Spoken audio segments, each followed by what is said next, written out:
Welcome back to Let's Talk Premier League. It's Monday night. You know what that means. It's the weekly review show. We have got a couple of new guests coming. One of them is on its way, on their way, shall I say? But we do have Chris, who is obviously new. Chris will be a part of our Formula One content as well. So, how are we all doing, guys? Very good, thank you. I got Luke is I'll talk first. Yeah, I'm good. Excellent. Luke is just off to get his Domino's quickly. It was $5.99 pizza, just in case anyone is wondering why he's going to get Domino's. But everyone watching, make sure you smash the like button, subscribe to the channel with notifications on. We've got lots to talk about. Jose obviously being destroyed both physically and mentally by Ole Gunnar Solskjaer. Luke Shaw and Paul Pogba both turning up to put Jose back in his place. Is Son a cheating scumbag? We'll be discussing that as well. I have a few thoughts on the lad. Also, Trent has asked Gareth Southgate to come outside. He just wants to talk. That's all Trent is saying. He just wants to talk. He said something about inconsistent form, Gareth. So if you are watching, Trent would like a word with you. I presume it could turn physically violent for you. But we must start with Friday night. Obviously, a bit of Friday night football. It was Fulham versus Wolves. Now, there was VAR that me and Dom will be able to get our teeth into as well, and all of that. But Adama Traore with the winning goal for Wolverhampton Wanderers against Fulham. It finished 1-0. Gini, we'll start with you. What were your thoughts on that? What do you call Traore, Niall? I call him the juiced up Dan James, which is strictly true. What a finish, mate! What a finish. I feel for Fulham. It's been the same story for like the start of the season. They finally found a bit of goal scoring with Josh Maja, but they just couldn't score again. They were the better team. It was a fair, equal game, not the best of quality, but I'd tip it to Fulham. Missed a couple of chances with that Loftus-Cheek header and Tosin Adebayo header as well.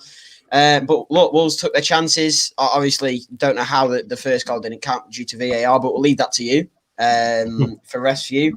And then what a goal in the last minute from Adama Traore. Absolute thunderstrike.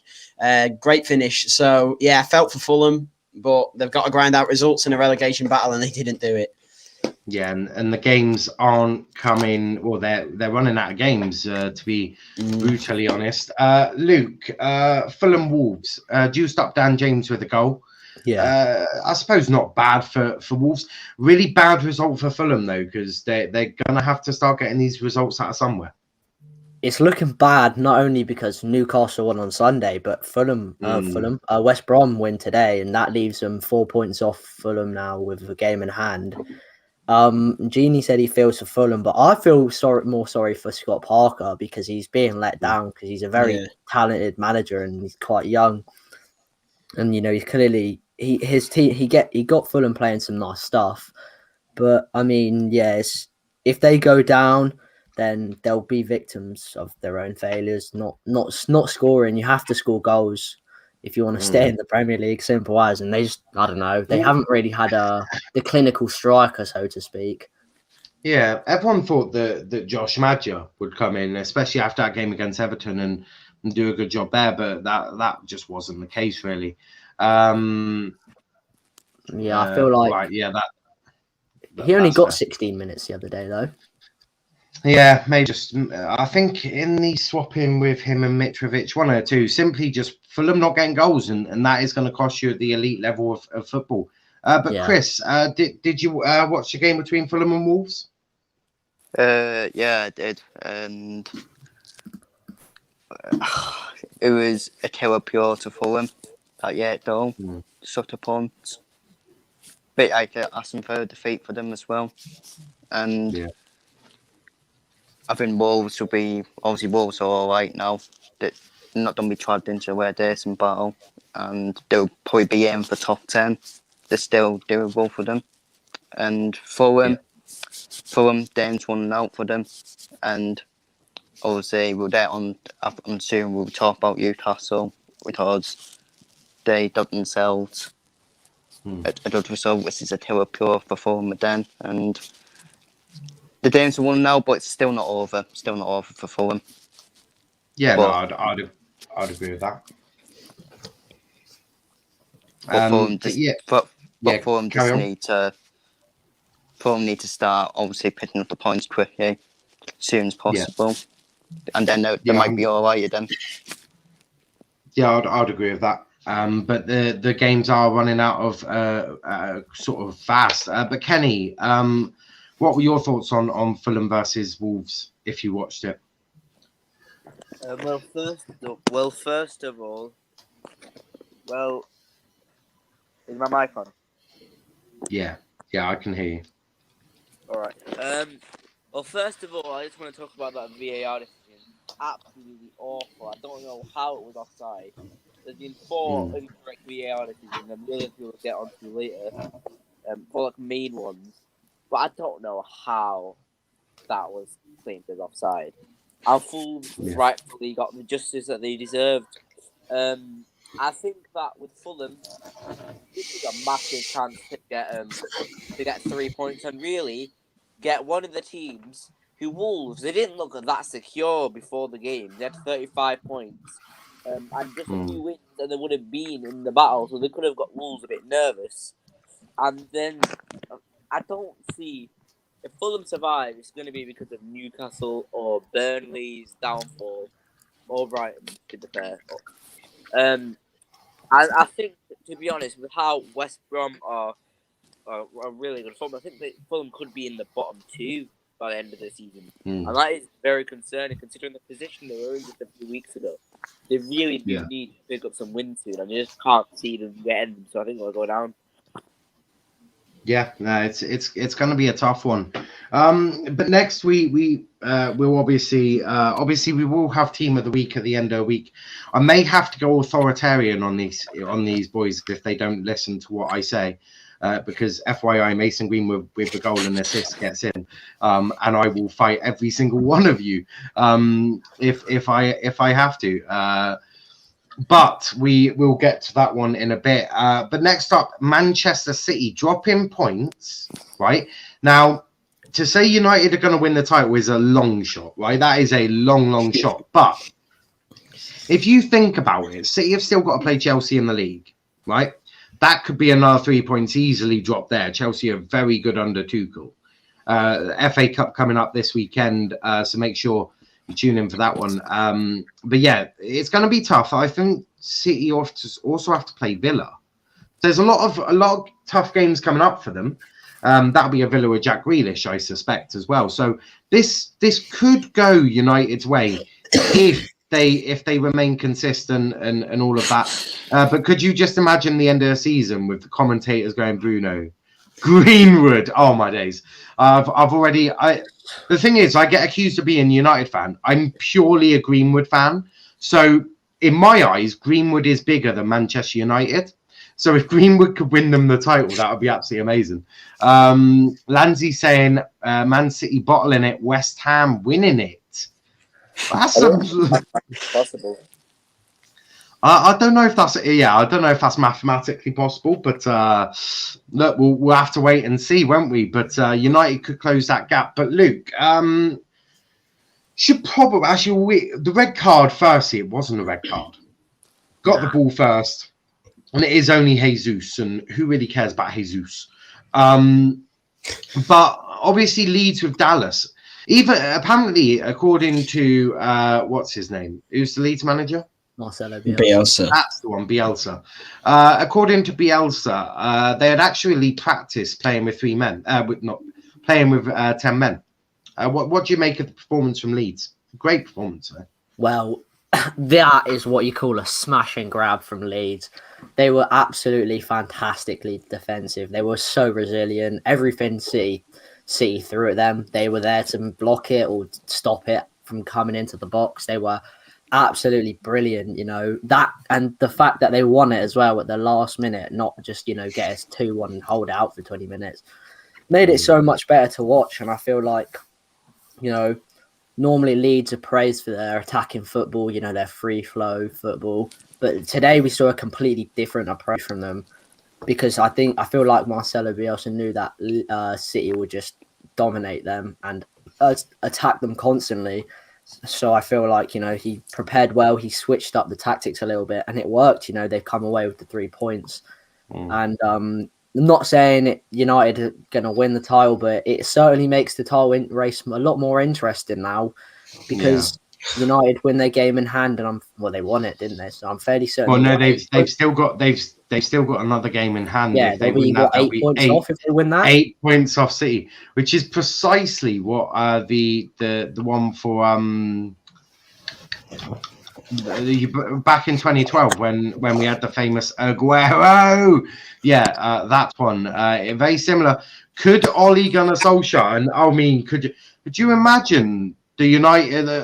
I personally would love to watch the Ole Outers face. Do they praise Ole? Are they happy that they win the title if that happens? Or do they say, yeah, but he should have won the quadruple? Like, come on, guys, this is not acceptable. I'd love to see the Ole Outers crying their eyes out. It would be quite funny to watch. I just can't see City bottling it now, though. Yeah. Kenny doing crying emoji. We love to see it. But Gini, thoughts on Leeds' performance against Man City? Luke said the perfect words. It was a smashing grab. They had like a 0.10 expected goals at the 90 minutes leads, and they've somehow scraped 2. Look, from a City point of view, wasteful in possession, wasn't clinical enough. Obviously, there's this big thing about they don't actually have a marksman striker, which they could get in the summer, which would make them absolutely killer. But they dominated possession as a normal City team does, and didn't take their chances. Sloppy defending for the first Leeds goal. Leeds worked it well, and a Leeds 10-man side somehow pulled off a victory against City. But so brilliant, and they fear me on Monday night when we go to Elland Road. Oh, that'll be a big game. If you're in the comments, get your comments in. What's your thoughts? Can United win the title, or is City just going to steamroll it away? We will have that discussion towards the end. I'll ask the panel what their thoughts are. I know Gini, obviously being a huge United fan, thinks that they will. Obviously, we all know that Ole's better than Klopp, but we'll have to wait and see what Gini thinks. But Chris, what were your thoughts on Leeds not only winning, but the fact that they did it with an entire 45 minutes down to 10 men? I was stunned, to be honest, because of the way Leeds play. They are obviously vulnerable defensively, but play good attractive football. I was just shocked how they managed to hold City off, despite City then that equaliser, and then smashing 12 at the end. The absolute yins at the end as well. Getting that winner, but I think that was just down to Man City, like the boys said, not taking the chances, which is unlike them, and it's a play for Man City. Yes, let's be real now. Let's be real. It's a play for Man City. They still didn't win the league at the end of the season. Let's not get carried away.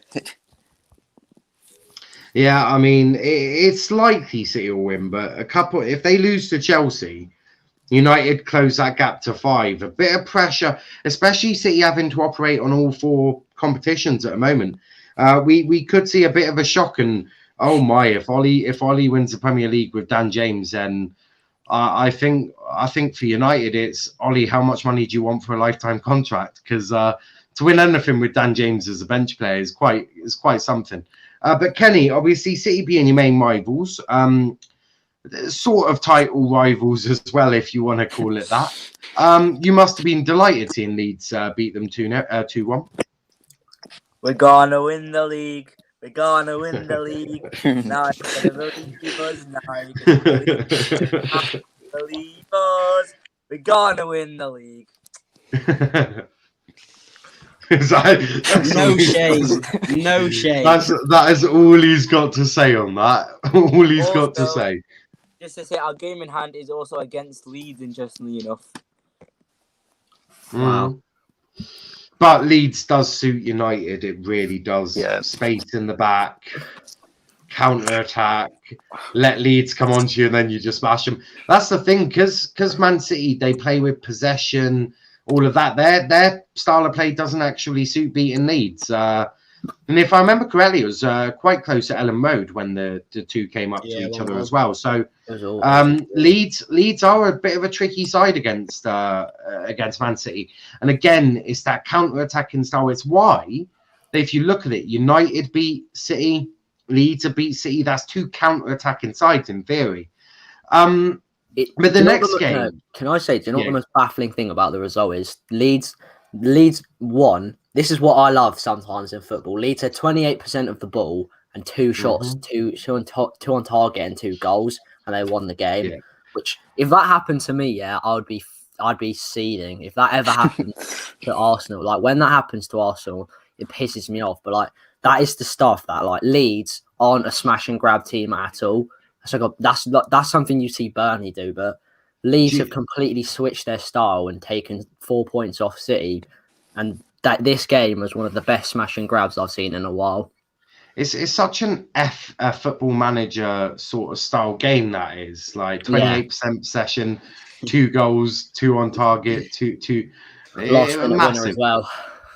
Yeah, last minute winner. I've had that done to me on FM a few times. Can't say I was too happy about them. Landsey saying beating Leeds home and away isn't for everyone. Beating Leeds is not for Man City. That's a fact.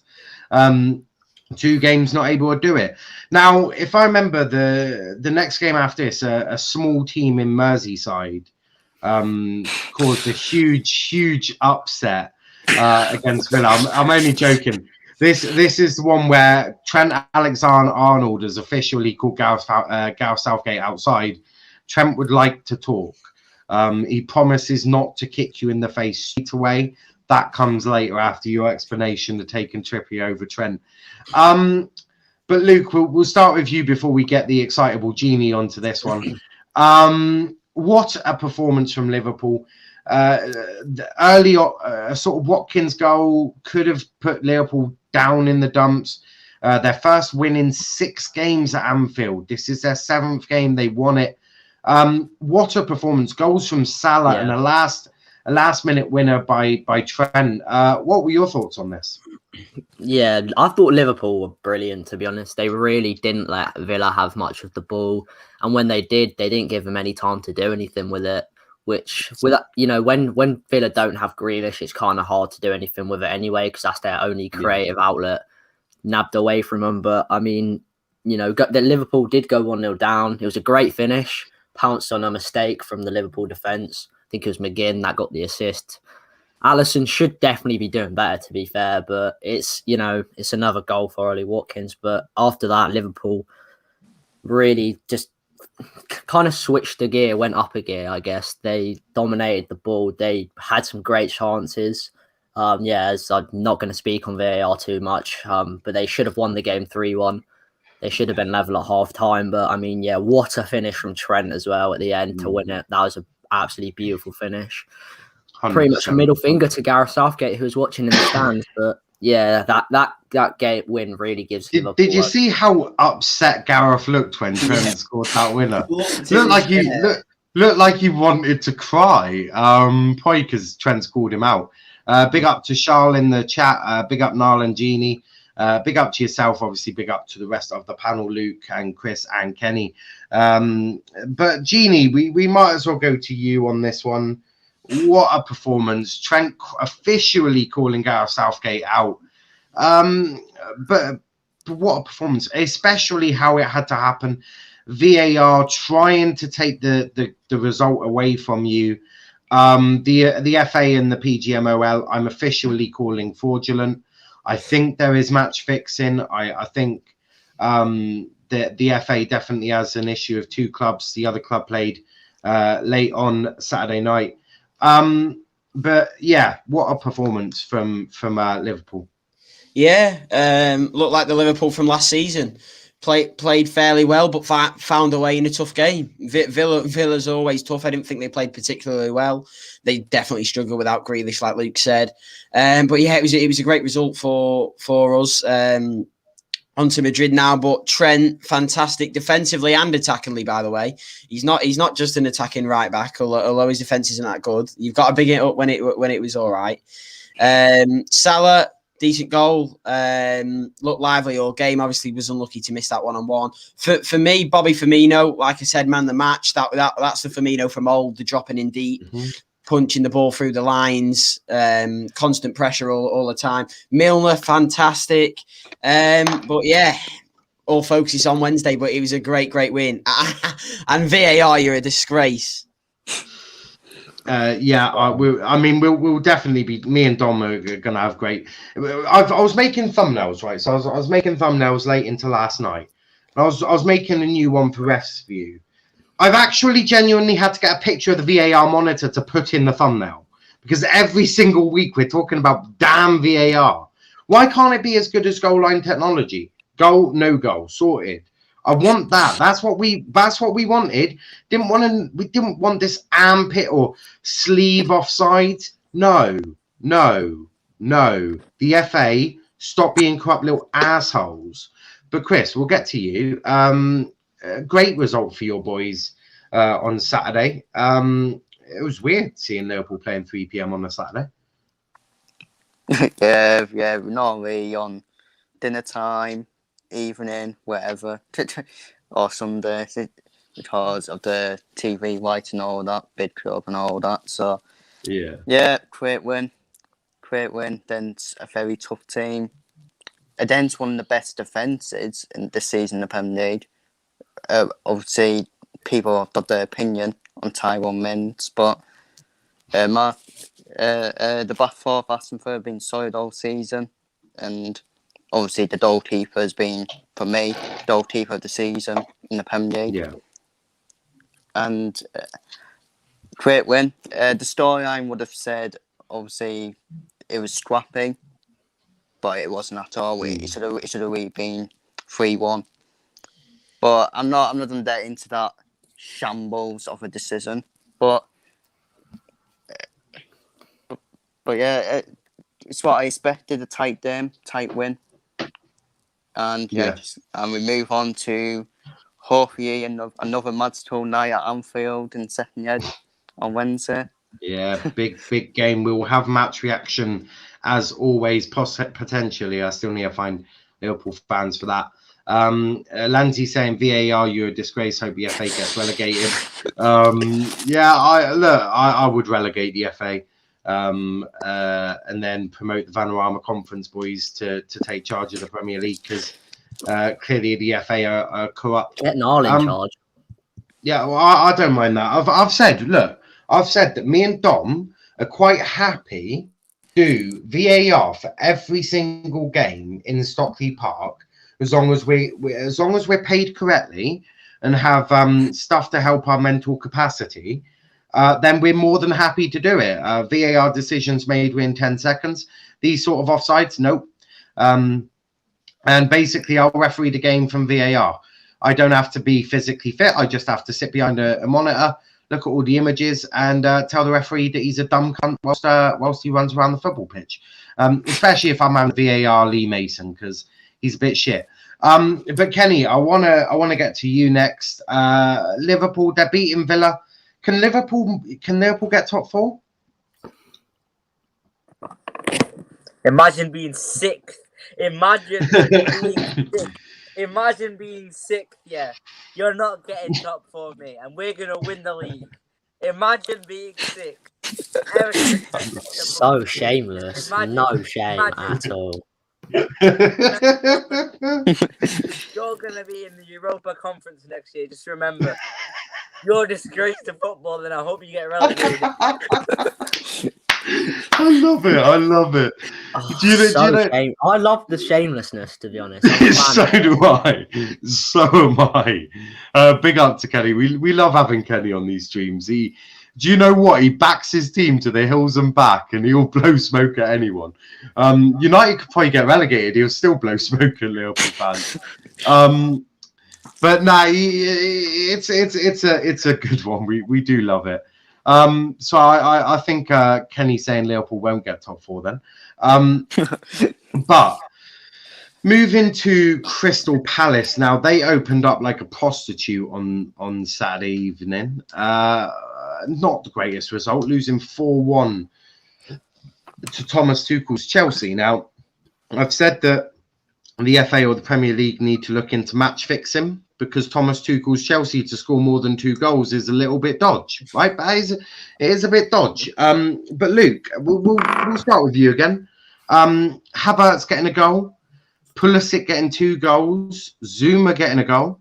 How dangerous would this Chelsea been if they didn't have the shittest manager in the world as their manager at the start of the season? I don't want to think about it, but listen, this was an absolutely disgusting performance from Palace. They were absolutely abysmal. They were. I'm sorry. I want to say one thing. Free Eberici Eze. He doesn't deserve this. He deserves so much better than Crystal Palace. But as bad as Palace were, Chelsea was still very good, and I thought Havertz was fantastic. Pulisic was brilliant. You know, this is what happens when you free them from the shackles of a massive bum like Frank Lampard. And, you know, if Pulisic stays fit, he's a real threat. And I feel like he's one of Chelsea's best players when he stays fit. You know, 2 goals, pretty impressive. You know, he's getting back into the swing of things, really. You know, his fine form from lockdown last year seems to be coming back around. I thought Chelsea bounced back after that embarrassment against West Brom. And they did it in a professional way, you know, a big win against Palace, who aren't the best team, but, you know, it's still an important 3 points for Chelsea in their hunt for top 4. But yeah, listen, it was kind of expected for Chelsea to roll over Palace in this one. They've been a real threat under Tuchel, and they look set and strong to go into the Champions League semi-finals. So, you know, fair play to them. Yeah, no, I completely agree with that. Gini, what were your thoughts? Yeah, Luke touched on Palace being poor. I agree, but I'm going to touch on Chelsea being brilliant because they were rampant. Great display. Havertz looked like the Havertz that we've seen at Leverkusen. I think if you give him time, he'll be a superstar. Pulisic, like Luke said, if you can keep him fit, he's one to watch. He's a brilliant player. But yeah, Chelsea were fantastic. But I agree with Luke's comment about Eze deserving more, but that Eze performance was an absolute disaster class. He made a mistake for Havertz's goal as well, where he tried to step over in his own box and got tackled. So he could be in contention for worst player of the week. But yeah, Chelsea emphatic win, very good result, and some of the football Tuchel played was very unlike Tuchel, but it was very good. Yeah, that's fair. Chris, what about you? What did you think of the result? Dominant performance from Chelsea. Great win at a tough place, which is usually a tough place to go to. But obviously this season, Crystal Palace hasn't been a tough place to go to this season. It's when they played against the bigger teams. As those Liverpool fans will know, but I'm not going to remind us of that victory. But yeah, still a great win for Chelsea at a potential banana skin game, and Crystal Palace are this at this time of the season, always on the beat. Yeah, and I think, but don't take it away from Chelsea. They deserve to win, and they played fantastic. So, and it's a big win for them in the race for top 4. Yeah, no, that's a fair shout. Everyone watching, smash the like button, subscribe to the channel with notifications on. Go retweet my last retweet. Let's get as many people in it as possible. But Kenny, what were your thoughts on Chelsea beating Palace 4-1? Obviously, chase for top 4 getting quite tight. Obviously, with what happened on Sunday as well. Chelsea, Leicester, West Ham, Liverpool, all within a shot of getting top 4. Only 2 of them can get there. Aside from London's getting top 4, and it isn't Spurs or Chelsea, mate.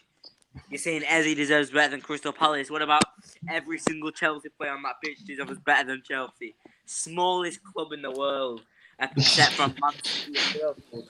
Oil club. What did you be in the conference, mate? Where's your history? Where is your history? You gotta love it. Absolutely gotta love it. There's absolutely no shame in this kid. Absolutely no shame. Dylan saying great second half performance from us, and Cavani is world class. We will get to that game, don't you worry.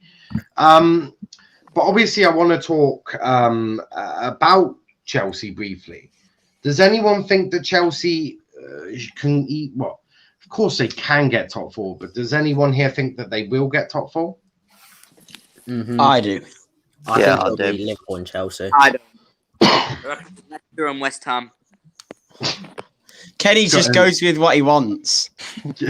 Kenny loves an underdog. That's what Kenny's all about the football story, and he's loves an underdog. But Gini, you said yeah. Convincingly, are they gonna get it, or is it going to be a bit tight? Look, I think Leicester will definitely drop out. That some of their players don't even want to get top four themselves. This Maddison and Perez thing about partying is just bizarre. Ahead of one of their biggest top four games of the season, this is just crazy. I think Leicester will drop out. Rodgers, known for this time of the season bottling it up.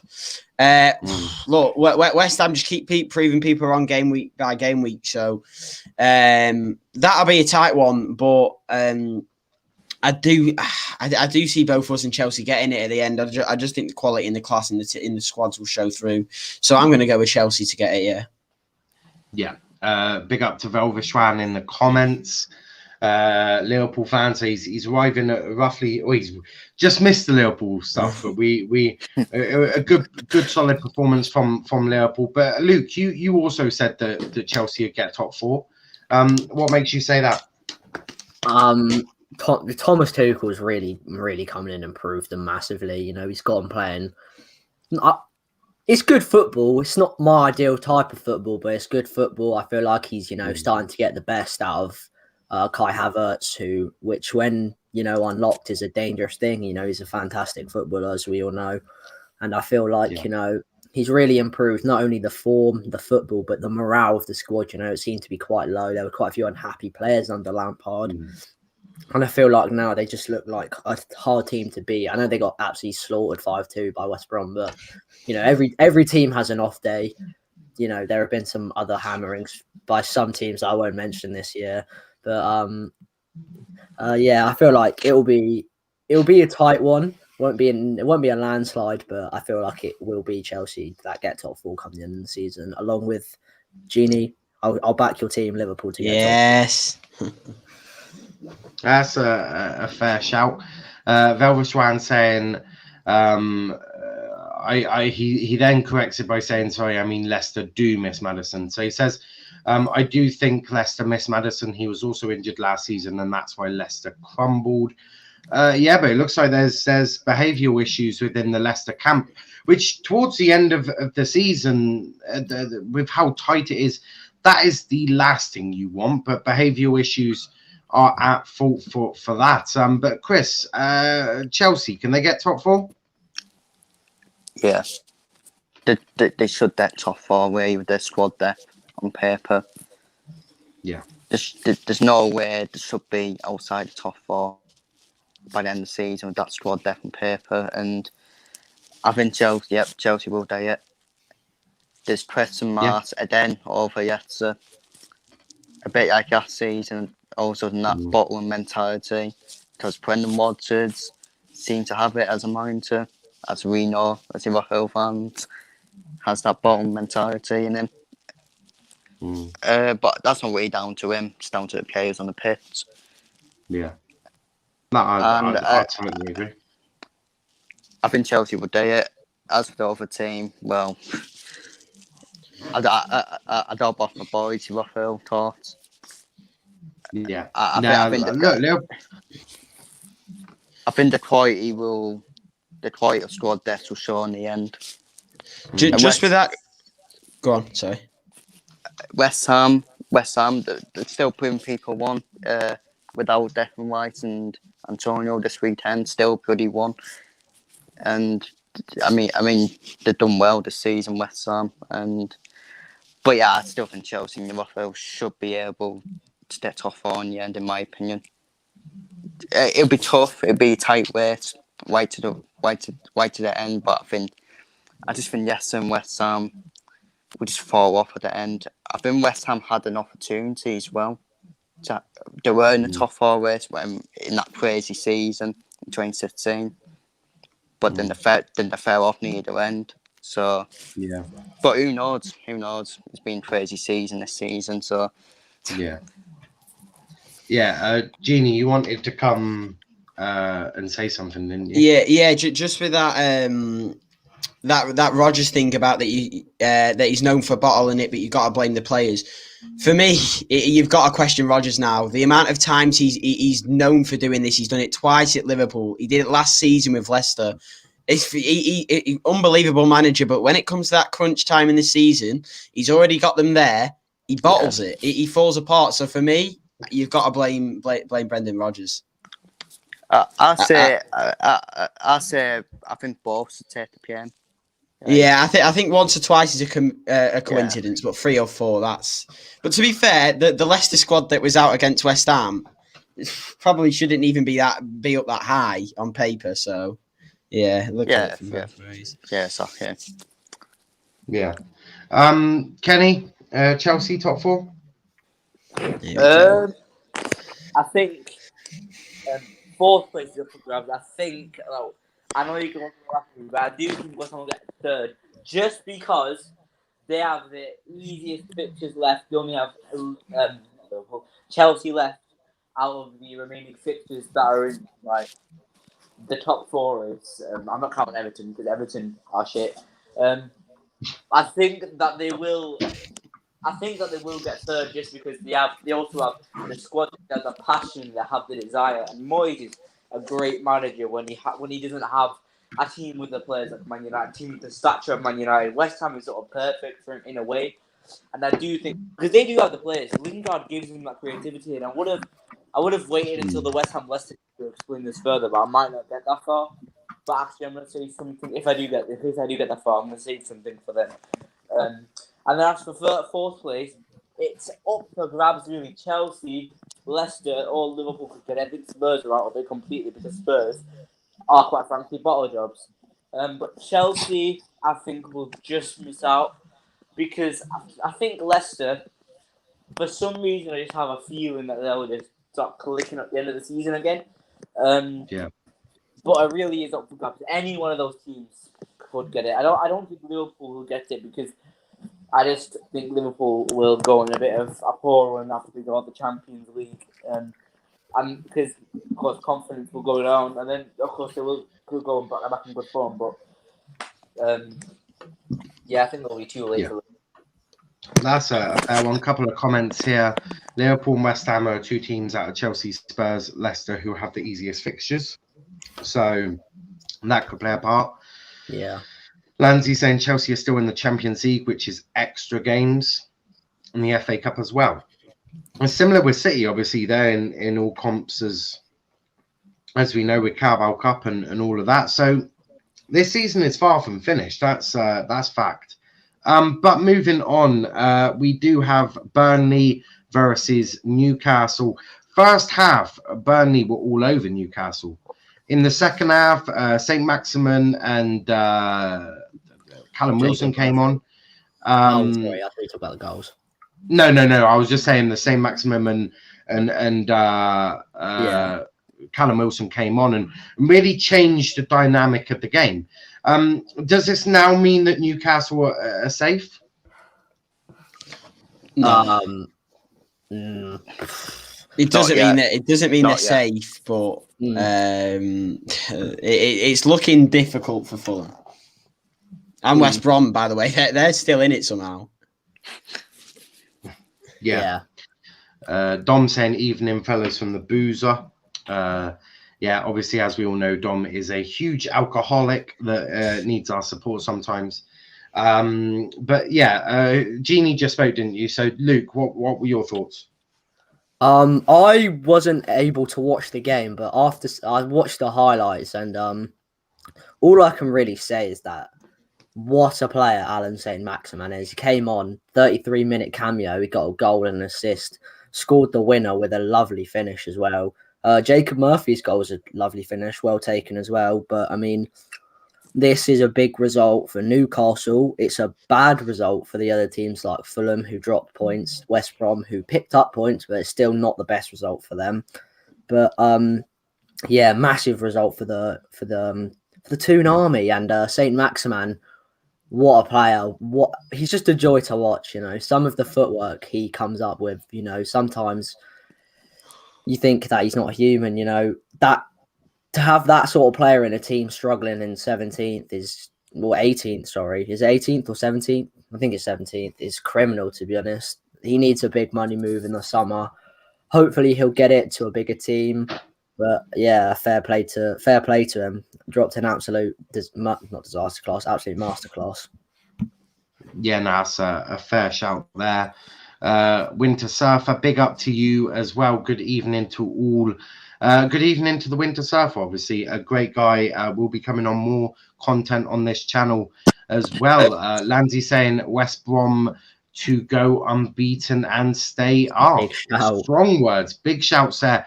We'll obviously talk about that game a little bit later because some people have watched it. I was busy streaming at that point, talking about how shit Argyle are as a bunch of boys.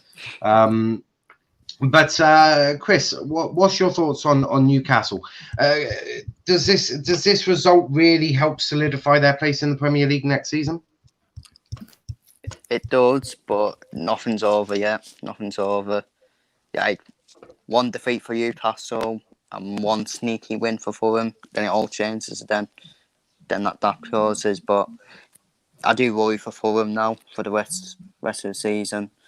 After that result, because I think that was a massive boost and win for Newcastle. And St. Maximin and Cam Wilson coming back at the right time for Newcastle, I think that's going to be a big boost for them. Because you saw without them two, Newcastle, the basically, when they were in that bad form, they were without them two. They had massive periods for Newcastle. But yeah, nothing's over, but it's either one of them. Newcastle are that close to that safety mark. But then but still more games to do to decide it. Yeah, that's a fair shout. Kenny, what about you, mate? I don't think it's anywhere near over for either side, to be honest, because Burnley are only 1 point above Newcastle. Because all that needs to happen is for Fulham or West Brom to string a few wins together, and West Brom are already doing it. And West Brom also don't have the hardest of run-ins, and they're scoring goals for fun right now. Big Sam's doing his magic. Fulham, they have Arsenal and Chelsea, and then after that they've got Burnley, Southampton, United, of course, but Newcastle. That's 3 out of the 4 games after those, which are easily winnable. And then even then they could sneak a result against maybe a United, Chelsea, and definitely they could sneak a result against Arsenal. So it's nowhere near over for either Newcastle or Burnley. And if I had to pick one of the two to go, if I had to pick teams to go down, I would go for Sheffield United, Newcastle, and you know what? I reckon Big Sam's going to do his magic again, Fulham. Wow. Yeah, that's a fair shout. Next up, we're talking West Ham, Leicester. West Ham not making it easy for themselves towards the end of that. With Iheanacho, he's in some great form. Vardy has slipped off. Is Vardy finished? We do see this with older players when they hit a certain part, they can't quite do it. Luke, are we seeing Vardy slowly decline as a footballer and as a striker? And can West Ham legitimately get top 4 this season? Listen, West Ham, although they bottled it massively against us and they've almost bottled it 2 games in a row, they've gone 3-0 up in the last 3 games and they've had scares in all 3 of them. Well, they had a scare against us and had scares against Leicester. Oh, sorry. But, they have been on fire. And the one man who really has pushed them that extra mile is Jesse Lingard. I mean, what a season he's having. Whether they can keep him is yet to be seen. But yeah, Jamie Vardy, I think the injuries he's had this season, just and combined with the fact he's 33, I think now 34. 34. Yeah, he's getting up there now, so I don't think he's really going to be able to do it to the highest level like he used to. Yeah, And I think that's unfortunate that he kind of hit the professional peak, quite late. But yeah, listen, West Ham are a real shout now to get into that top four. Whether they will, I don't think they'll have it in them.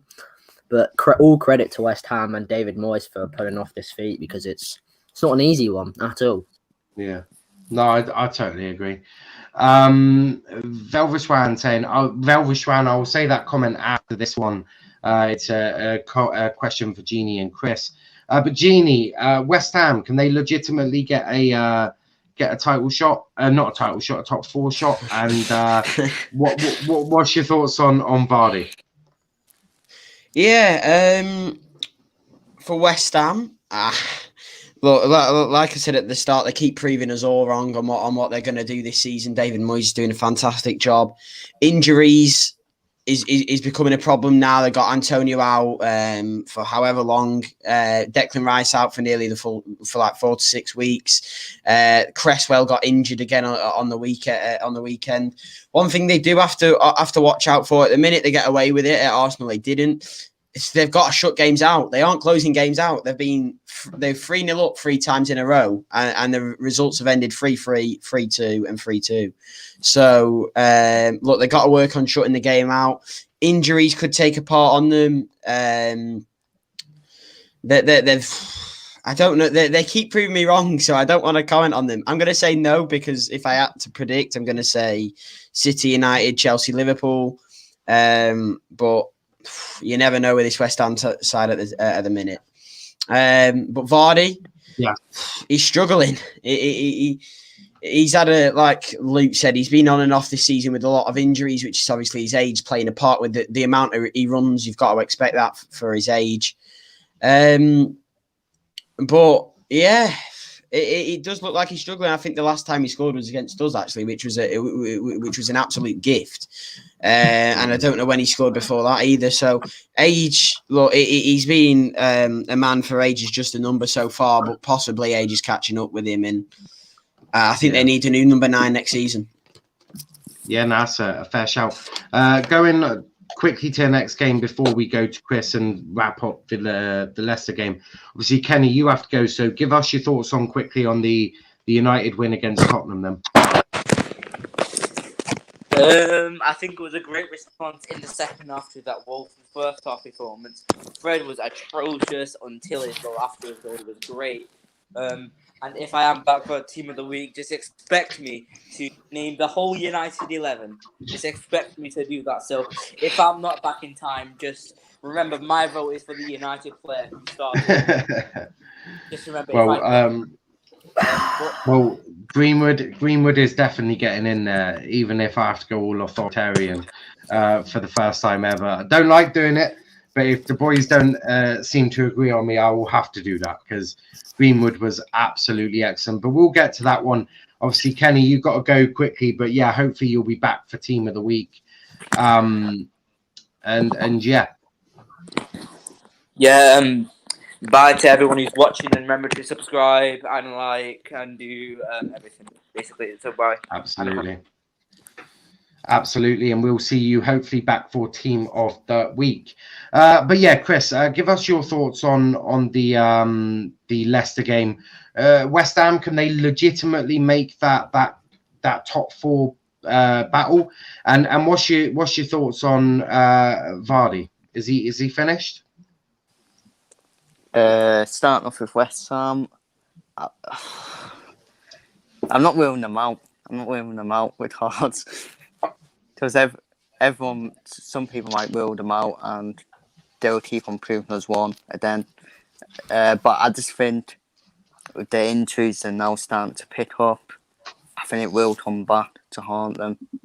And they're not, like Gini said, they're not finishing games off after being 3-0 up. They've been 3-0 up in 3 matches now, and they've suffered a stare. And I feel if you're going to keep on doing that, unfortunately you are going to get punished. But we don't know. Can't predict the future. Can't predict the remaining games. But I just think West Ham will just miss out. But they will give it a good door. And we have to be honest. All the pressure will be on the bigger teams, Chelsea, Liverpool. They'll be expected to finish in top 4. Yeah. And obviously, yes, they'll have some pressure as well because of last season, how they crumbled. Onto the Vardy, I think. I mean, it's only Vardy getting injuries, isn't it, this season? I mean, even though he says in previous seasons, he's still banging in the doors and putting good performances in, but I think he's had that age now. You had them get injuries, and yes, we need to sign a number 9 in the summer, not to replace him, but just for competition with him and Ian Nacho. Yeah. But losing Harvey Barnes has also been quite a big miss for Leicester. Yeah. He was in some excellent form. Obviously James Justin also a huge miss for Leicester. So it's all going wrong at exact time, sort of very similar towards the end of the season. I've always said that I don't think they'll get dragged into it, but the more I think about it and the more that happens, I do have that fear. But obviously we did. We've got Ogbonna back, so we should be able to hold on to 3-0 leads. Leicester should go for Danny Ings. That's an interesting shout. Anyone think that'll be a good shout? Yeah, decent shout. It doesn't really seem effective replacing a 34-year-old with like a 32-year-old. Yeah, that does that. Yeah, saying that doesn't make a lot of sense. Danny Ings is 28. Is he? Yeah, he's still got like 5 years left. Oh, yeah. No, then fair enough. It would be. Oh yeah, there we go then. Or Edward from Celtic. Both good shouts. 2 good shouts there for Leicester. Would really help, especially with Vardy injuries, age. We really need that. They need to look to the future. That's what they need to be doing. Next up is obviously Tottenham Hotspur and Manchester United. Firstly, I want to say that Heung-min Son, the racist abuse he's received is absolutely disgraceful. Shouldn't ever be receiving that, even if he did cheat. That's not a reason to go and abuse someone. I've always said you can criticize a player. You can do that. But you must always criticize them constructively and appropriately. Directing racial abuse at someone is neither constructive nor helpful, nor helpful or even nice. So I do need to call that out. But obviously, Son did go down, was holding his face for about a solid 3 minutes. Ollie said that if Son was his kid, he wouldn't feed him. Jose saying that obviously Son's father is better than Ollie. How rattled is Jose? Chris, we'll start with you. How rattled is Jose Mourinho? I think he's been like that for good 3 years now. He's getting a bit rattled, and when everything's not going his way and he's not achieving the success he's wanted. And I mean, Son did go down easy, but we see it all the time with like every player. Danny Murphy was on TalkSport, and I think he's a bit of a hypocrite, to be honest. So, I mean, Danny Murphy said, "Oh, why is he going down?" But when it's in the stallion and Harry Kane, oh yeah, it's Kevin Pierre. Yeah, so, no, I do hear that. Son is for me a disgrace for going down like that. It's never a foul. I mean, come on. They wouldn't last 5 seconds with Roy Keane's tackles. But Luke, how rattled is Jose Mourinho right now? Oh my God. the man's lost it. Not only has he lost it in Oh, the don't state of- forget, bread is bread and cheese is cheese as well. That was another quote from his press conference. So just to add not to the only is- rattle news. yeah, not only has he lost the plot, but you know, he's lost the dressing room. He's lost it as a manager, to be honest. I don't think any Spurs fan realistically wants Jose Mourinho at the club. It was another dreadful performance. But I mean, listen, United, when they go 1-0 down, is obviously a very scary animal to face. You know, they love turning up as soon as they go 1-0 down. And they deserved the win completely. I thought Spurs were disastrous. Eric Dyer's an absolute joke of a footballer. I don't know how he's made as a professional. But yeah, listen, United deserved it. I think my one complaint about United is maybe rest Rashford because the guy's injured and you're still starting him. It's a joke. But I want to say that Paul Pogba is the Rolls Royce of a footballer when he's on form and, you know, when he's firing, I guess, in that sense. He's an absolute class footballer to watch. That assist for the Mason Greenwood goal was just as good as the finish. But you know, I think Lloris kind of seems to be finished as a top flight keeper. He was poor again, parried everything, got beaten at his near post by Greenwood for the last goal, which was poor. This comment sums it up. Spurs don't deserve top four. Imagine letting a fake Brazilian Fred, aka Freddie Davies from Preston, score against you. Never my club. Yeah, that is bad. Jose, Ollie won the match. Jose won the press conference. I disagree. I actually wouldn't like my manager acting like that. I think it shows the cracks that are within Jose. Jose is very much cracking under pressure again. And Gini will remember. Do you remember when people laughed at me when I said Jose was finished as a manager? Yeah. And when I said that Ollie was a better manager at this precise moment than Jose, and everyone laughed at me because I was deluded or didn't rate Jose. It looks like I'm right now, doesn't it? Possibly. He's definitely way past his prime. I think that's already been established now. His philosophy's just not working. That you know, the thing is, he's too stubborn to change. A lot of these top managers are now. He doesn't change his philosophy. He's too negative. If I'm a Tottenham fan, I'd be fuming because you're going from great Pochettino football to this awful Mourinho football. When Mourinho's manager, you can't look forward to watching your team play because it's just negative. It's backwards. It's poor. The question was, what is he rattled? I think he's been rattled for years. That's the character Jose is. If it doesn't go his way, he gets rattled. So I think that's just Jose in himself. But yeah, it definitely passed his prime and looks way out of it. Yeah, I totally agree with that. Bit of credit to United and Ollie. I don't think Ollie tells his players to go a goal down and to kick on, but it seems to be working well for United at the moment. Luke, we'll start with you. Ollie changed formation as well. It looked like he sort of moved to a diamond to a degree. A lot more freedom sort of within the top half of the pitch anyway. Wan-Bissaka getting onto the ball a lot more. So how much credit does Ollie need for yesterday's performance? He deserves.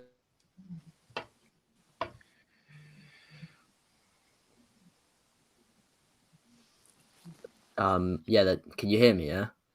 Yeah. Can now. Yeah, there's an element of disrespect towards Ollie. You know, I give him banter, but I still think he's a good enough manager. You look at where he's got United.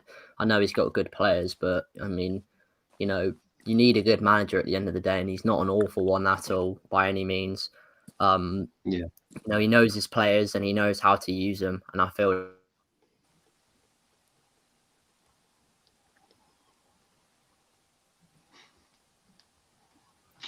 Luke's having some technical difficulties. Yeah, they've been crying out for a lone DM because if they get that, then in a sense they can play a diamond with, you know, Rashford up front with Greenwood or Greenwood up front with Cavani, and you know it gives them all sorts of. I think they're just crying out for a DM no matter what formation they play. Like if they want to play this 4-3-3 or this 4-2-3-1, then I think that DM is quite crucial to United and to Ollie. Yeah. Which I would agree with that definitely. Gini, obviously Klopp has got great players, right? And he's per se underachieved. I know there's a lot of reasons for this. So it's not simply good enough to just say, well, he's got good players, that's why he's where he is. It does take a good manager to get the performances. And don't forget, they're obviously 23 games unbeaten away from home now, which I don't think that's happened. I think Arsenal are the only other team to actually beat United in terms of that. So how much credit does Ollie need for these performances United are putting in? Yeah, look, the way they played football in that second half, it pains me to say it, but it was absolutely stunning. They played proper good football, which obviously people have criticised that for Ollie, for like sitting back and counter attack, which works for him. But I think the second half of that Tottenham game shows he's got a different element to his game there, because that was liquid football. So yeah, credit to Ollie for that win. If you get players like Pogba playing then and Cavani playing, then that shows you what they can do, because I thought Pogba was immense for them, Cavani as well. So yeah, a lot of credit down to Solskjaer. His halftime team talks are definitely working. He's definitely got that from Ferguson. So yeah. Yeah, I've always rated Ollie. I think he is a top manager, and I think people say, oh, he won't win anything at United. I think he will. I actually think Ollie will go down as the most successful manager United have had since Fergie left. If you allow him time to build, which it appears the United board are doing, you look at his transfers, they've been very good. I mean, look at Jose and Van Gaal when they're bringing in the likes of Di Maria and Falcao and Schneiderlin. Not really working out too well for them. Ollie's bringing in the likes of Bruno, Wan-Bissaka, Diallo, top players, and obviously working with the youth as well. I think he deserves a lot of credit for that. Also, I want to give a special shout out to Mason Greenwood. I thought he really impacted the game when he came off. Rashford, you could see, wasn't 100%. And Mason absolutely terrorised that Tottenham defence for a solid 20 minutes. I think he got 20 minutes on. And just the impact of his game after 20 minutes, which is why I think there's definitely a strong shout for him getting into Team of the Week. But Chris, what sort of credit does Ollie deserve for this performance? Oh, it deserves massive credit. It deserves massive credit for what he's done this season as well. Like, not people just say, oh, Man United are a one-man team because of Bruno Fernandes. But it's the whole team, and Ollie has been at United since, was it December 2018 when Mourinho was the answer? He's been there for about 2.5 years now. So he's progressed as a manager. Like last season,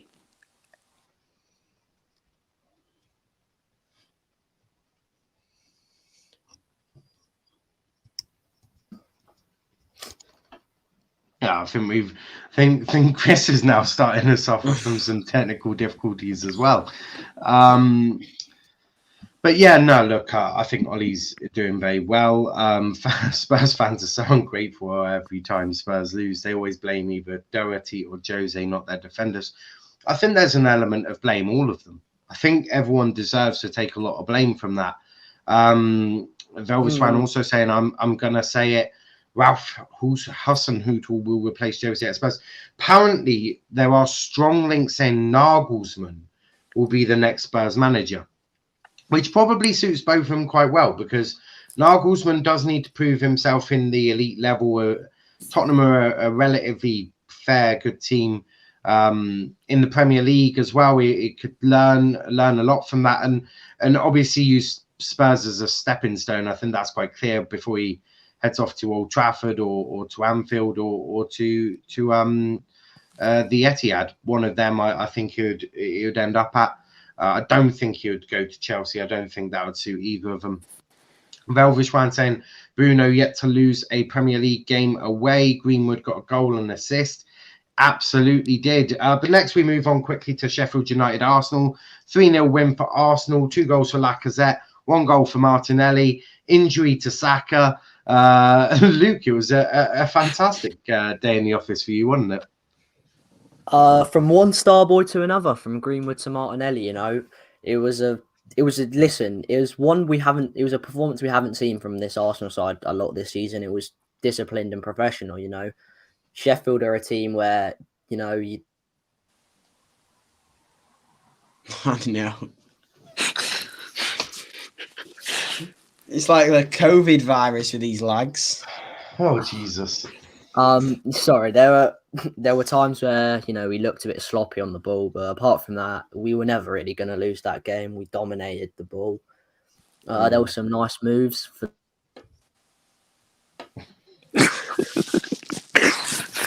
Fuck yeah, no.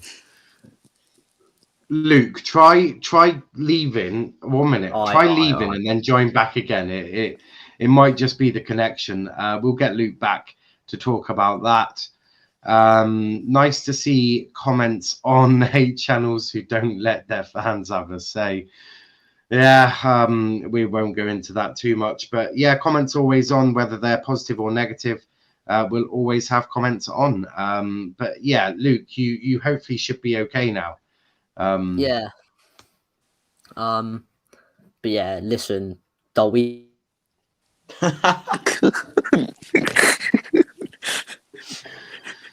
Got a lot of technical difficulties. Do you know what? All I'm gonna say is Martinelli dominated the game. Well in Martinelli. That's it. Don't have to hear anything Right now. There we go. Maybe the internet doesn't want Luke praising Arsenal. Maybe it's simply just that. Velvish Ran saying Sheffield United deserve to get relegated. How you man that Lacko Bunda squad brace man puts his Bunda into players with no effect. My girl has a bigger Bunda and she knows how to use it effectively. Nice. But Gini, we'll go to you. That was the Arsenal. Nice, Luke. Nice. Gini, what were your thoughts on that performance from Arsenal? Yeah, a decent display against a poor side. All focus for them's on Thursday. But yeah, it was decent. I must say that whatever Arsenal era, whatever Arsenal team is, they have a habit of scoring these amazing team goals. That first goal was a lovely, well built goal. But look, Luke mentioned his name. I've always rated him. I really like him as a footballer. Gabriel Martinelli. If he can stay fit, the problem is obviously him staying fit, because he runs his feet into the ground. He doesn't stop running, that kid. He'll press anything. And this is what I don't get, how he doesn't get minutes in this Arsenal team, because it's so poor recently. You're getting displays from the captain like Aubameyang putting in these performances like he did against us, and him still not getting minutes on the bench. I find it really fascinating and strange, because he's a brilliant player, and injuries have hindered him from becoming a top talent. Yeah. Obviously, without the injuries, he would be there, and probably in talks with these, with Saka and Greenwood, Neto, all these names at the minute. So yeah, big up Martinelli, what a player. Absolutely. And Chris, what about you, mate? Arsenal beating Sheffield United. You can't really big up Arsenal too much because it was just Sheffield United. But what a performance from Arsenal to get 3 points. And they haven't really done this too many times either, have they? No, they haven't. And I think this is it was a nice game for Arsenal to get the first win in a while. I don't know whenever the last win was in the league, and but it should hopefully give Arsenal a boost going to that Europa League second leg with Sheffield Prague. But it's Arsenal. It's Arsenal. You don't know what you can get with them. Sometimes they can they can win one game, then. Some Arsenal fans call Arteta a genius. Then the next day, then the Arteta will come out again, and yeah. But yeah, nice game for Arsenal. I expected them to win with Sheffield United, who are already down and out. And yeah, and that's a fair shout. Velviswan saying we should sign Martinelli to replace Origi. It would be upgrading from a can of beans to a steak. Nice I think if Arsenal don't achieve much or grow as a club in the next couple of years, Saka and Martinelli might just both up sticks and go goodbye. We're bigger than your club, or something along them lines. But Luke is not hoping for that day anytime soon. Last game we'll briefly talk about is West Brom Southampton that happened today. West Brom 3, Southampton 0. Gini, can West Brom stay out? No, I'm gonna not sit on the fence. I'm gonna say no. They're playing brilliant football. 5-2 Chelsea, 3-0 Southampton, back to back three goal different wins. That's an unusual Sam Allardyce performance, but his performance, it's working really well for them. They're playing really well. Do I think they can stay up? No. You know, they're 8 points behind Newcastle now. Newcastle getting Callum Wilson and St. Maximin back. St. Maximin's already come back flying form, as we've seen on the weekend. And I can't see Brighton or Burnley dropping. So I'm going to say West Ham will finish. Will finish. To be fair, I think they'll finish 18th, because at the minute with Fulham's goal scoring, they can't ground out points, so I can't give them 18th. But I think West Brom will. I think it's too little, too late for Sam Allardyce. Yeah, that's a fair shout. Luke, what about you? Can West Brom stay out? No, I'm not going to speak because my internet in it, so I'm just going to say no. That's a shout. Chris, what about you, mate? Left at 2, for me. Yeah. They can do it. They can do it, yeah. But it's going to be a big, massive act. It'd be one. It would surely be one of the greatest days if it did happen. Would be one of them that you just can't believe that it's happened. But now I think Everton and Brighton played, but we're not really going to discuss that too much. It's 75 minutes in and it's 0-0, and it's 0-0 written. We have missed such a that is, it's terrible. I've got it on now. It'll end 0-0 this. What a game. I'm a little bit sad because we are missing out on a treat there, boys. A treat there. But no, it's that time for team of the week. I don't have a share screen, so I'll do it on my phone. I can do it if you want now. I can share my screen. Oh yeah, but yeah, go for it. And then I'll do a similar one. I'll do the same one so that I can then just save it directly onto my phone and post it onto the channel's Twitter. But we will obviously always, as we always do, play over 4-3-3 with a DM. That's pretty much how it normally goes. So whilst we wait for Gini to sort that for us, there we go now. If you share that screen, I can't get the one Souls has because I don't know what it's called, but it's called Create Formation. Oh, it's called Create Formation. Yeah, it's just literally createformation.com. Yep. Okay. Perfect. There you go. And then you want 433B with the DM. Hope everyone can see that. So is that all good? Yeah, that's all good. It's just because I'm obviously in the studio and my screen's very small. Velshpan saying Matthias Pereira needs to leave West Brom. He's too good for them. I would take him to replace Gini Wijnaldum.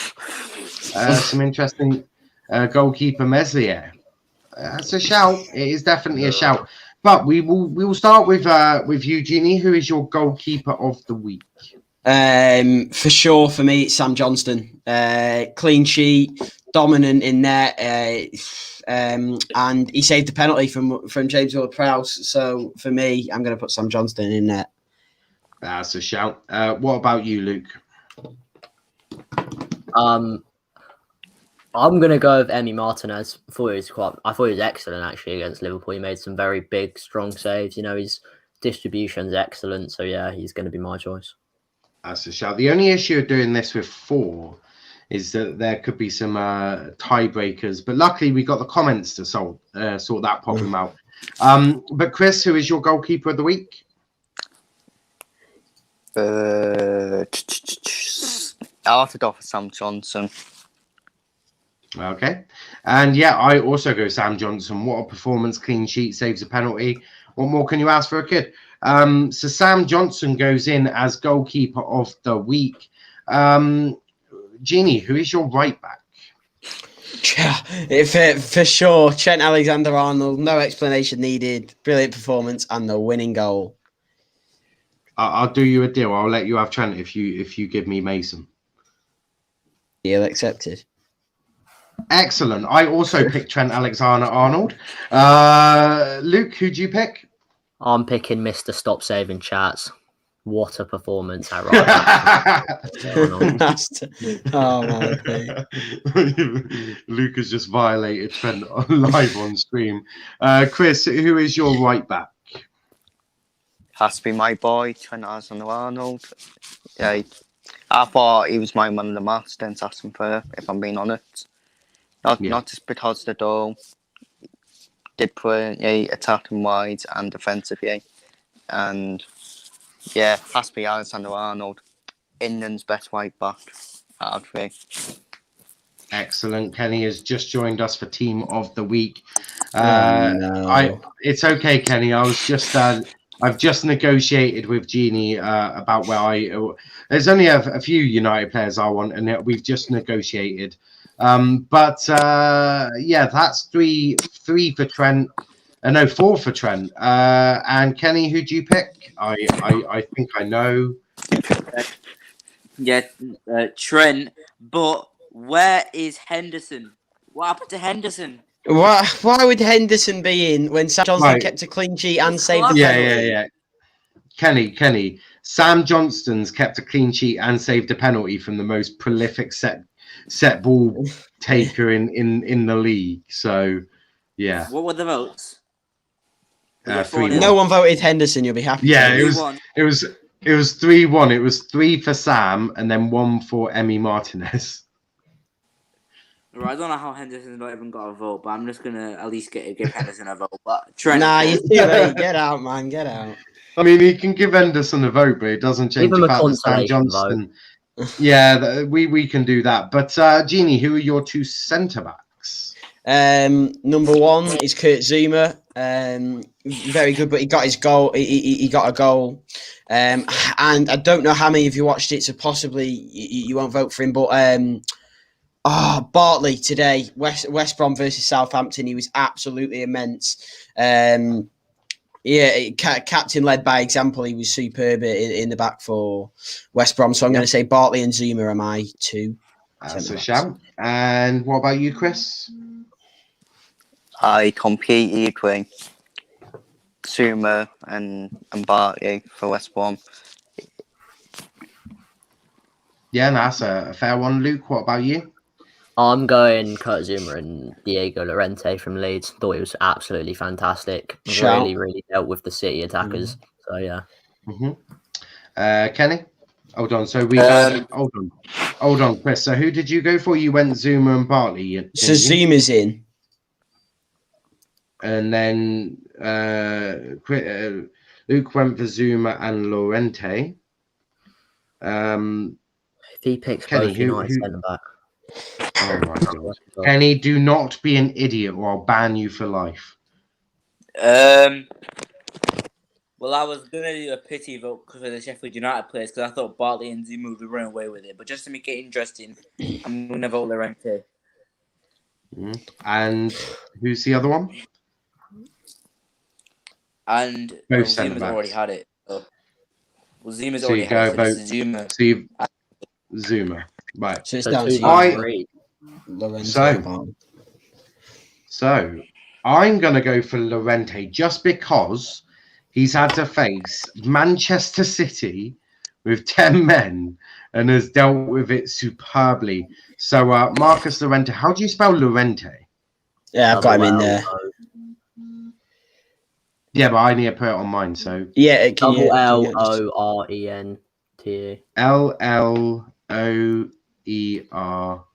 LLOERRE. Hold on. Right. It's on the screen now. Yeah, but my screen's really small. So Oh, okay. Yeah, double L O 1 minute. Double L O. Yeah. Rente. Marcos Llorente. Now I can see. Oh, Diego. Diego. Yeah, Marcus Llorente is the one at Atletico. Oh, it's the fucking I all Yeah. thought they were the same. Llorente. Oh no. Sorry. Spelling is not my strong point. Diego Llorente. Yes, I should have looked at that harder. But we're going to left back. Gini, who is your vote for left back? Oh yeah, so easy for me. Alioski. I thought he was a shout for Leeds man of the match. Brilliant defensively, and offered support when they was on the break. So yeah, for me it's Alioski from Leeds. Yeah, that's a shout. Velvishwan said centre back pairing Zuma and Llorente, and Nancy saying Craig Dawson, he didn't score an own goal. high stakes there. Oh, someone's ran away. Oh, Chris has. Hopefully he'll be back soon. But Luke, what about you, mate? Wow, this is. I want to give it to Alioski because I thought he was brilliant, but do you know what? Just because I thought he played absolutely excellently out of position, I'm saying fucking Granit Xhaka. Had an unreal performance at left back out of position. Was very disciplined. He did everything he was asked to do. Helped us in terms of build up quite a lot. So yeah, I'm going Granit Xhaka. That's a shout. What about you, Kenny? It's tough, between Alioski and Xhaka because both played absolutely brilliantly. But I would go for Xhaka because it's not his natural position and he performed really, really well. I know it is against Sheffield United, yeah. They're literally the greatest team of all time, especially in the Premier League this season. So I think he did really, really well out of position, but Alioski definitely deserves a mention. And I think if Xhaka hadn't played so well out of position, I would have definitely given it to Alioski. But Xhaka. Yeah, that's a shout. I go Alioski. Yes. That's 2-2. No, It is Granit Xhaka into the team. I can't believe Alioski's not in here. Alioski. Oh, so I need the comment to tell me. No, it's fine. Lanzy's gone with Alioski. Yes. Velvet waiting all night. Come on. Say Granit Xhaka. Go on, Granit. I can't believe I've almost scammed Granit Xhaka into the team of the week. Alioski was so good.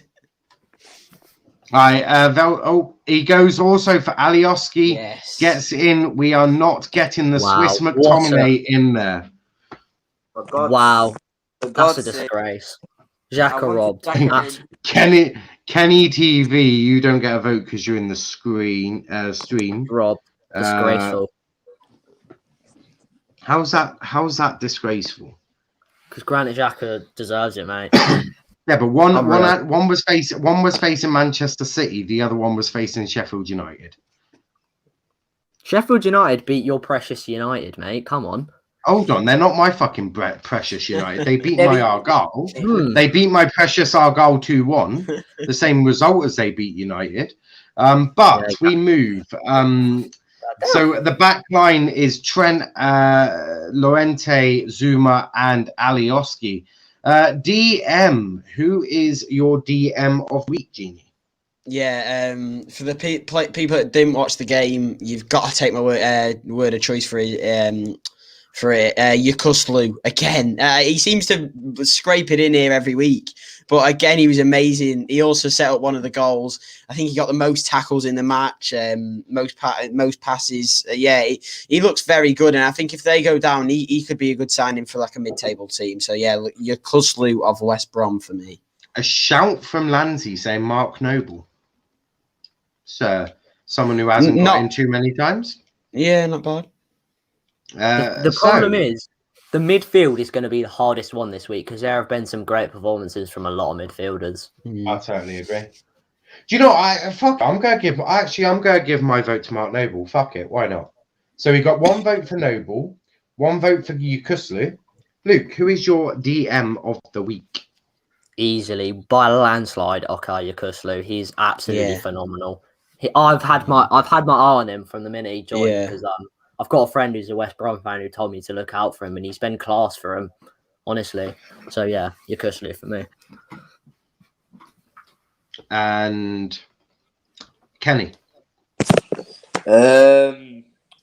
Well then, am I going to decide and vote for a draw? Yeah, draw or Yukuslu win. Both of them played very well, but I'm going to go for Mark Noble just because the way he's come into that West Ham side since who's it again? He's been Declan Rice being injured.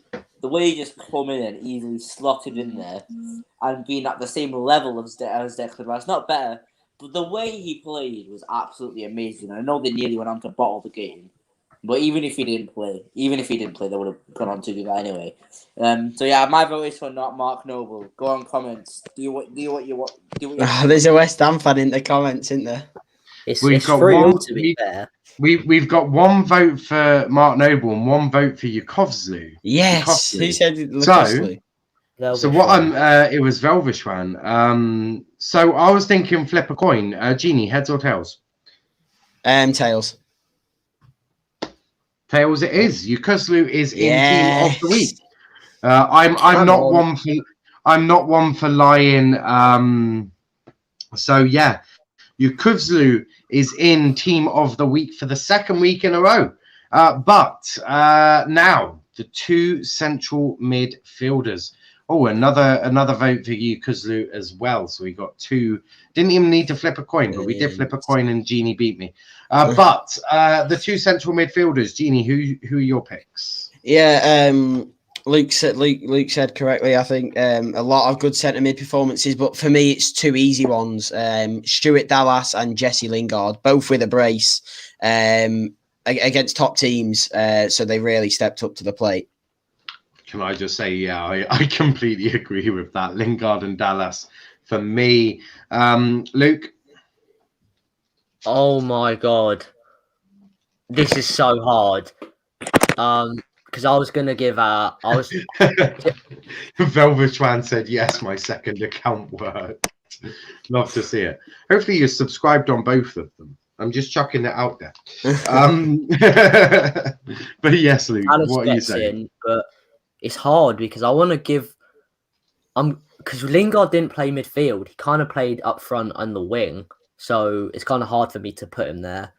So I'm going to say Dallas and Thomas Partey because Thomas Partey was literally in the midfield by himself against three Sheffield United midfielders and left with all three of them in his back pocket.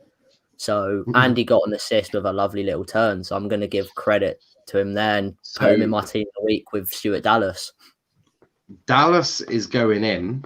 I didn't even realise Lingard didn't play CM, but Lingard played right wing. Oh, then Lanzi, you're going to get very upset in a minute. Then that's all I'm saying. Gini, you can't have Lingard. That's why I put Lingard in centre mid because I've already made the bloody pact.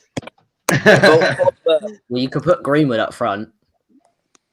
Nah, he played right wing. Now we'll just Lingard is gonna. Oh my God! Vote Pogba. How was Pogba? Oh my God! Pogba played left wing. Kenny, did you not watch he your team? played left wing. No, fuck it. I'm keeping with Lingard. I'm sorry, but I have to. Lingard has to get in, and I've already decided my right winger. So no, I keep with Lingard. So we've got Dallas, Lingard with 2, and we've got Dallas has got 3, but. Kenny, who is your picks? Well, probably Lingard and Dallas to be fair. I made a fucking with nothing. Lingard and Dallas it is. So Lingard is in midfield, which is is nice to see. But I do fear that we're so getting backlash for no Arsenal players in so far. But Arsenal did only have to play tiny little Sheffield United. But no, big up to Arsenal for that. Right wing, I will start us off. I'm going Greenwood. Gini, who's yours? I don't want to put him in, but I'm a man. I've done the deals, so I've got to go with Greenwood. We love to see it. And Luke, who is your pick?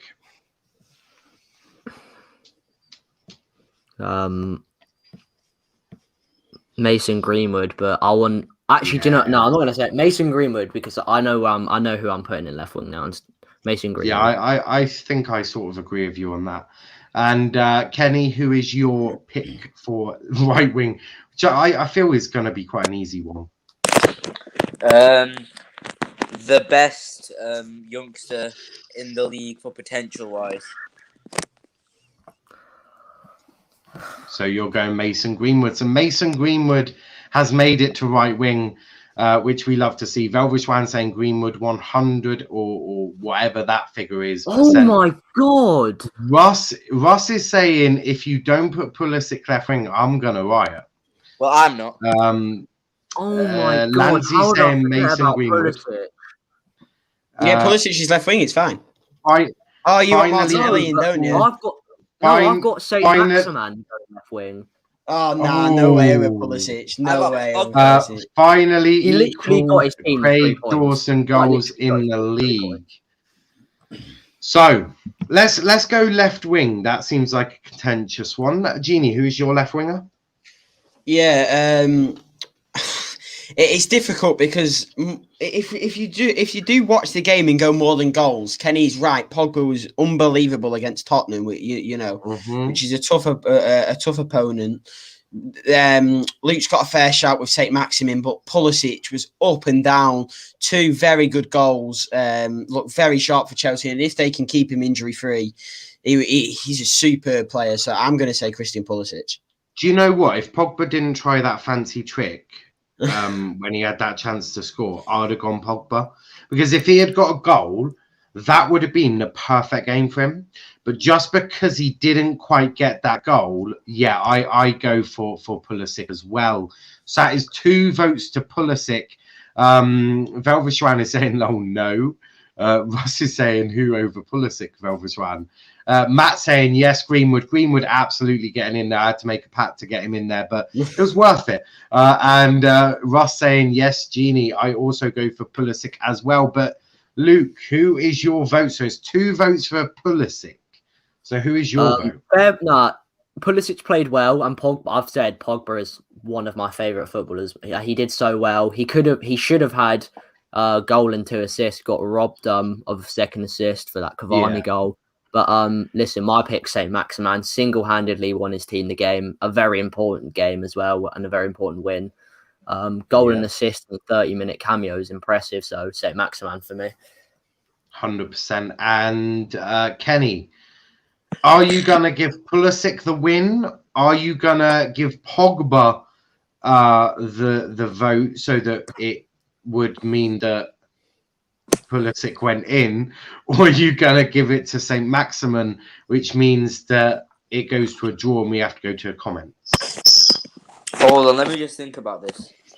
Hold on, let me just look at this monitor, yeah? Okay. I'll be no more than a few seconds.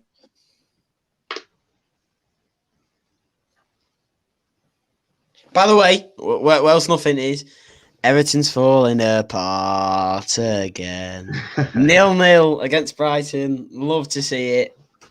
Top 4 no longer for the Toffees. Hey, Luke. Okay. Luke, no. There was no need for that. We don't focus on the past results now. It was 0-0. Everton, Brighton, that's what we need to focus on. Excellent. Kenny, have you made your decision yet? Yes. See? Yes. Who are you going for? St. Maximin. Oh, draw. So we've got. Velvishwan saying Callum Robinson. We vote for Pogba. This time we have Russ in the comments. Pogba can't be the player So currently it's 2 votes to Pulisic. Velvishwan saying Pogba. It does look like it's. It does look like. It looks like Pulisic has gone in. Oh, actually, Yeah. 1 minute. Got a vote. No, Matt. 1 minute. Yes. Matt is saying Go. Saint Maximin, and Velvishwan saying Saint Maximin. So it is a draw. Luke, heads or tails? No way. No way. Huh? Heads. Heads it is. So Saint Maximin goes in. I'm afraid. Yes. Get in. Velvishwan, now you told me that I've got you've got 2 accounts, but I hope you're subscribed on this channel to both. That would massively help. But Saint Maximin is going in. Coin toss at the end has to do it. I'm sorry, we failed you. Me, look, Ross saying fuck off, unsubscribed. Look, Ross, me and Gini tried doing our best, but you're going to need to talk to Kenny, Luke, Velvishwan, and Matt about that. No, don't talk to me. Oh yeah, absolutely. Talk directly to Luke. Talk But to Kenny. we now He's doing the crying face, not me. I'm not involved. But now we need to describe. Well, I can't even get the words out. We need to choose our striker of the week. I'm going Cavani. I honestly, you can't look past Cavani. Probably been robbed of he definitely robbed us a goal. And yeah, that's my vote. I go Cavani. Gini, who is your vote? Cavani's a shout. He wasn't my top 2. I do agree with you though. If you give Cavani the service, he's so dangerous, and he did look dangerous all the game. Havertz played brilliant, on low confidence, and Lacazette's another shout. 2 goals after a poor miss against Slavia Prague. But I'm going to say Kai Havertz. Very good. Kai Havertz. So 1 vote for Cavani, 1 vote for Havertz. Big up to Velvishwan. Yes, I'm subscribed back to you, Velvishwan. You should have just made my vote count for 2 as a returning panel member. Thank you. Changing my app to the nice Matt. Lanzi saying Bowen. Kai Havertz played false 9. Havertz. Ian Bowen. Ross is saying love you, Genie. But so that's 1 vote to Cavani, 1 vote to Kai Havertz. Luke, who is your vote going to? I know he's not going to win, so I can give him the vote. I'm just going Lacazette. Okay, so it's currently 1 vote to Lacazette, 1 vote to Edison Cavani, and 1 vote to Kai Havertz. It's him.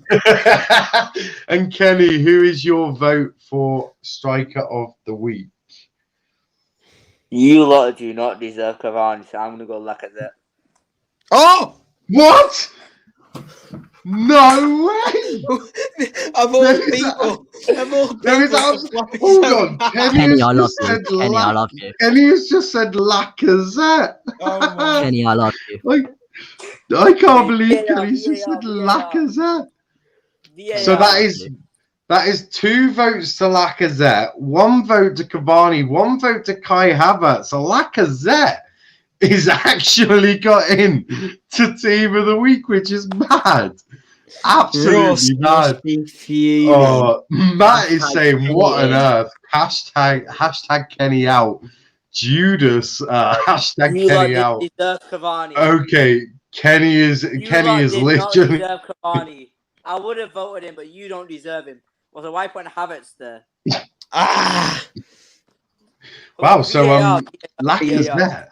No. We take your first vote. We take your first vote. There's no fucking VAR in this shit. Not a fucking chance.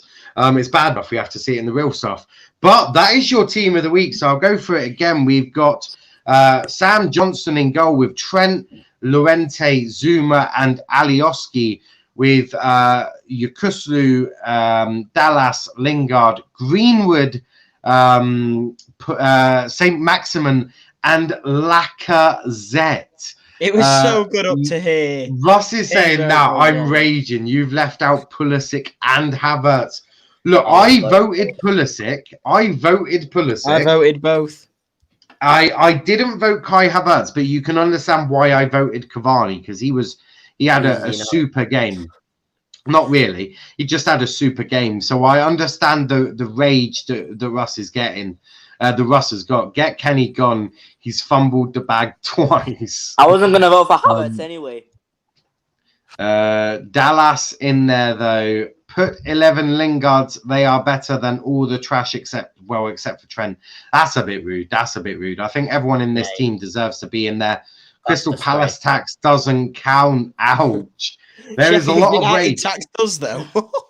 I don't understand this. I didn't vote for him. But we're not finished yet because we've now got to pick out of these 11 the player of the week. So, Gini, who is your player of the week? Stuart Dallas. Shout. Luke? Messi fucking Lingard. What a player. Kenny? Greenwood. Mason Greenwood. Niall. Oh, look at the Niall. smug. No, I'm going Dallas. You don't get two goals. Yes! Niall. You don't get two. You don't get 2 goals against City and not get into team of the week, like into player of the week. So Dallas gets into team of the week. Mason Greenwood is second, though. That is a fact. And who is the worst player of the week? Oh, mine's easy. John Lundstrom. He was absolutely disgraceful. He was so bad against us. One of the worst performances I've seen. Velvishwan is raging. How has Lacazette found his way into the team? The Leicester striker, who I can't spell the name of, doesn't get in because he got a hat-trick against Sheffield United. But that bum Laka gets in for a brace against them. Yeah, do you know who actually got in ahead of Ian Atcho the week he scored a hat-trick? Greenwood. Because Niall, It was Mason Greenwood. Lanzi saying Messi Lingard. Genie, check your Twitter messages. Lindelof is Matt's choice, Ross. So Dallas has got in. Worst player. So Genie, who's your worst player of the week? It's hard to think of a standout one. I'm gonna give it a Britzy Eze because what he did for that Chelsea goal was criminal. Where he tried them step overs in the box was shocking. So he's the only player I can think of. So I'm gonna have to say Britzy Eze for Palace. I'm gonna say Heung-min Son for cheating. No. Kenny, who is your worst player of the week? No. The dirty diver. Love it. Son has got the guy worst who player scored of the goal.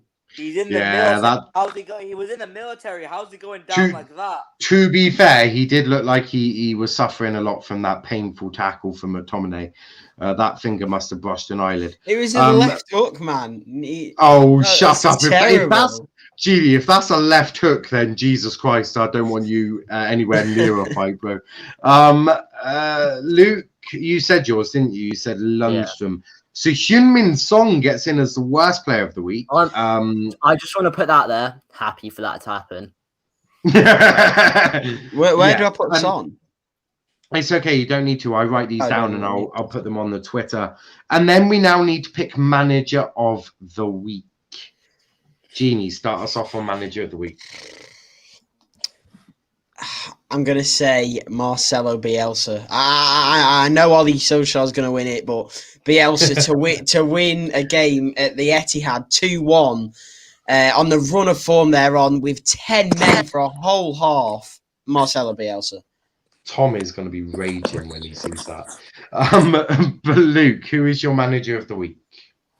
Bielsa, easily. He switched his tactics completely and did that defensive miracle. With 10 men, and B with a Leeds defense that have looked hopeless all season. So he has to win it. And Kenny? Well, he's gonna win, so I'm just gonna say Paul Heckingbottom just for a pity vote. Go on now, vote the Heckingbottom. Go on now. Oh my god. I'm not giving it to fucking Heckingbottom. But considering Bielsa's one, I'm giving it to Ollie. But Bielsa is manager of the week. To be fair, you can't really argue with that. Lanzi said Moisey. That's a shout. Ollie just beat Jose while being robbed. Yeah, that's a shout. That's why I picked Ollie. I'm biased. I don't care. Velvet Swan, hashtag Kenny L. I can't believe you voted Paul Heckingbottom, mate. Of all people, Paul fucking Heckingbottom. Absolute madness, that is. But guys, there it is. Team of the week there. Player of the week, Stuart Dallas. Worst player of the week is Heung-min Son. And manager of the week is Marcelo Bielsa. It's been a great stream. And do you know what? For the first time ever, I think that team of the week is a legit, fairly decent one. Obviously, I know that Russ is going to be hunting Kenny down. And you, Luke, I do believe Russ is on his way to where you are. But that's that for that show. We did have a few new faces that were going to come on, but big up to Chris that did manage to get on. Hopefully we'll get the other couple on at some point very, very soon. And that hopefully will happen as well. We'll be back tomorrow with the Arsenal show. That is tomorrow. I need to talk to Gini about Let's Talk Tactics, see what we're going to do. Basically lots of hard work for me and him, I think. But that is the end of the show. It's been absolutely brilliant. Russ saying Son scored the only goal for his team, for fuck's sake. Yes, but he also did look like he really suffered from that finger from McTominay. Swift but Gini, where exactly, such a left hook here. I'm surprised Son was able to carry on with that. But Gini, where can they find you, bro? Just Gini in your battle on Twitter. That's it.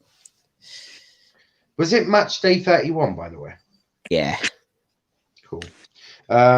Luke, where can they find you, bro? At Luke AFC on Twitter and in Russ's basement. Wow, that is absolutely horrific. And Kenny, where can they find you? At Pogba's class on Twitter, Kenny CV on YouTube, and also just a quick thing: Ramadan Mubarak to all the Muslims. I do celebrate it, and just remember. Absolutely, big up to yourself there, Kenny. And you can find me at Niall_PAFC. You can also find the YouTube channel's Twitter at Let's Talk EPL. That's where Team of the Week will be posted. Also, you can find us on Instagram at Let's Talk EPL_, where I'll also be posting Team of the Week.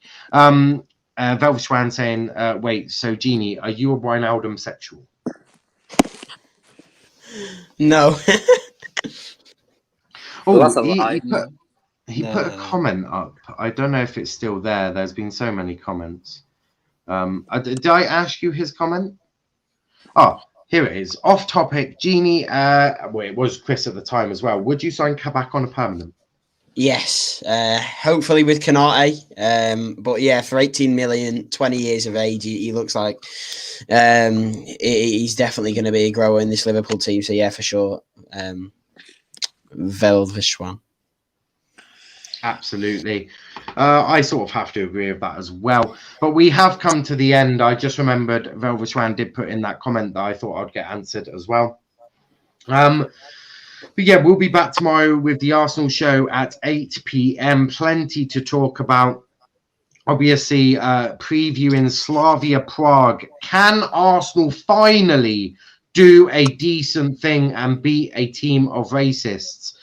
I somehow don't know if Arsenal can do the right thing. It does seem within their sort of DNA not to do the right thing. Even when the entire football world are behind Arsenal, they still can't do it. Matt is saying still waiting for the IRA show. Believe it or not, I'm not thinking of doing an IRA show. I'll make the thumbnail and everything. That scares me. that does scare me. I don't want my channel getting taken down. No, Arsenal won't. Too much pressure is what Lanzi says. We'll be back tomorrow, as I say, with the Arsenal show at 8 p.m. Sauls, Luke, and we'll see who else we get on. Wednesday we might have another show as well, so we'll speak to you then. But a big thanks to everyone watching. Please smash the like button, subscribe to the channel if you are new, and until next time, thanks for